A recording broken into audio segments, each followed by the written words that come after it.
салому дуруди бепоён ба кулли мухлисони барномаи дар шабакаҳои иҷтимоӣ. Фирдавси Хурсанд топ хабарҳои варзиширо мегӯяд. оғоз мекунем. легендаи варзиши теннис аз миёни хонумон Серена Уильямс баъди таваққуфи зиёд ҳаминак ба корти теннис баргашт ва ин баргашт боз ба рекордҳои навбатӣ, шикастҳои беҳтарин теннисбозон ва ғолибиятҳои пайдарпай шурӯъ шуд.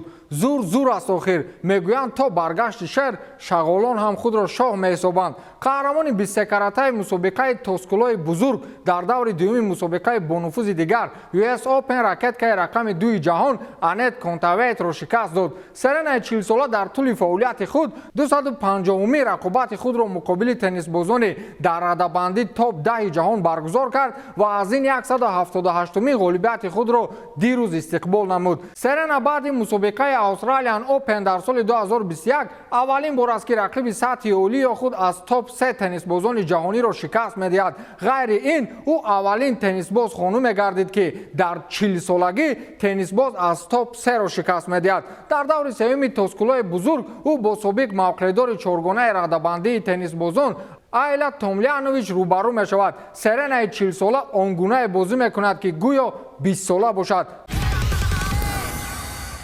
бозии Манчестер Ситиро тамошо кардед?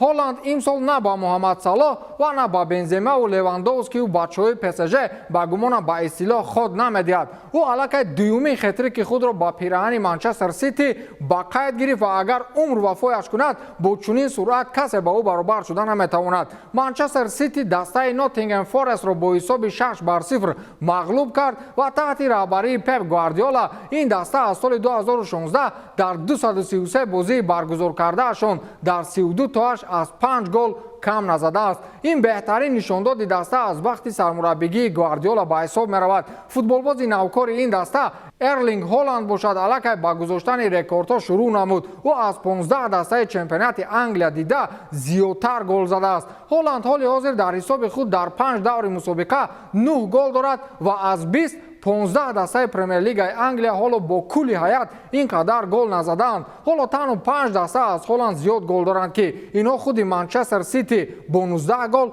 Брентфорд 10 гол, Тоттенхем 10 гол, Арсенал 13 гол ва Ливерпул 15 гол аз норвегӣ пешанд. дигар боқимонда дастаҳои Премер-лигаи Англия аз 8 голӣ кам доранд ки ин нишондод аз як футболбоз кам аст. дар соли 2022 бошад аз кулли футболбозони Премер-лигаи Англия танҳо ба 2 нафар муяссар гардид ки ба задани хетрик даст ёбанд. инҳо Эрлинг Ҳоланд аз Манчестер Сити ва Криштиану Роналдо аз Манчестер Юнайтед мебошад ки моҳи апрели мавсими гузашта Роналдо ба дарвозаи Тоттенхем ва Норвич хетрик ба қайд гирифта буд. боварӣ дорам баъди даври оянда мегӯянд ки ягона нафаре ки дар соли 2022 3 хетрик дорад ин Ҳоланд аст. аллакай баъди даври панҷум муқобилияти Ҳоланду Мбаппе хотима ёфт. умедворам ин то замоне идома меёбад ки Мбаппе ба ягон чемпионати зуртар интиқол ёбад.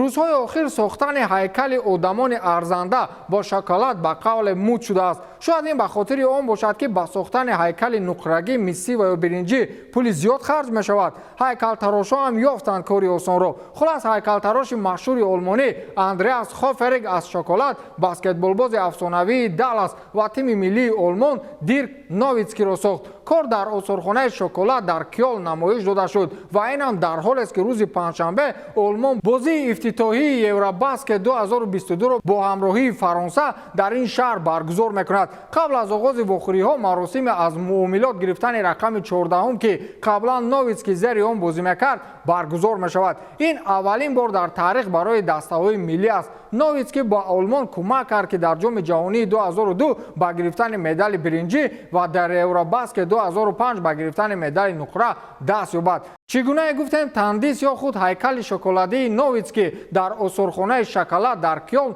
нигоҳ дошта мешавад. он ҷоро намедонам, вале агар чунин ҳайкали шоколадӣ дар деҳаи мо сохта мешуд, бовар кунед агар қаҳрамони ҷаҳон мебуд мехӯрдандаш.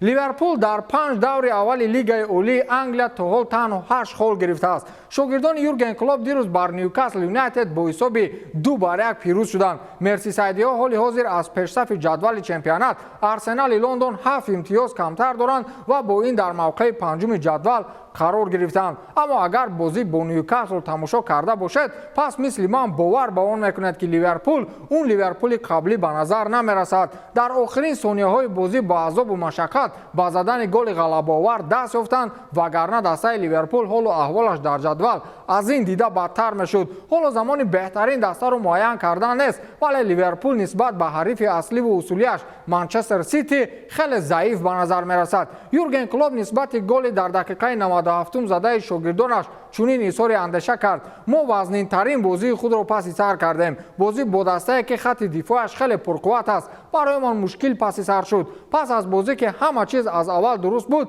پیدا کردن ریتم خیلی دشوار است، زیرا شما خود را در وضعیت میبینید که نه همه چیز خوب است. حتی پیش از گل به دروازه‌مون ما کمی ناامید بودیم، کمی آرام شده کار را دوام دادن لازم بود و در نهایت ما موفق شدیم و بچه‌ای که به نزدیکی زودروز داشت یک گل عالی جناب زد. گفته است یورگن کلوپ. او بچه زودروزدار گفته فابیو کاروالی را در نظر داشت که 2 روز پیش 20 ساله شد. حالا احوال ستاره اساسی دسته محمد صلاح بعد آمدن ارلینگ هالند به چمپیونات انگلیا چگونه باشد؟ او در 5 بازی پرمیر لیگ انگلیا همگی 2 گل و دیروز 2 پاس گل‌آور دیگر داد که حال حاضر در رویخط نشانزن‌های چمپیونات از لیدر رویخط ارلینگ هالند با تفاوت 7 گل قفا می‌ایستد. اکنون فهمیده چرا سادیو مانه 2 پای در یک موزه از انگلیا گریخت؟ همگان فکر کردند که از روی صلاح است. نه، او فهمید که هالند میآید و با یک او نه بلکه با کلی بازیگران پرمیر لیگ انگلیا با اصطلاح خلیب نمیرسد. با همین تمام، تا دیدار، خیر.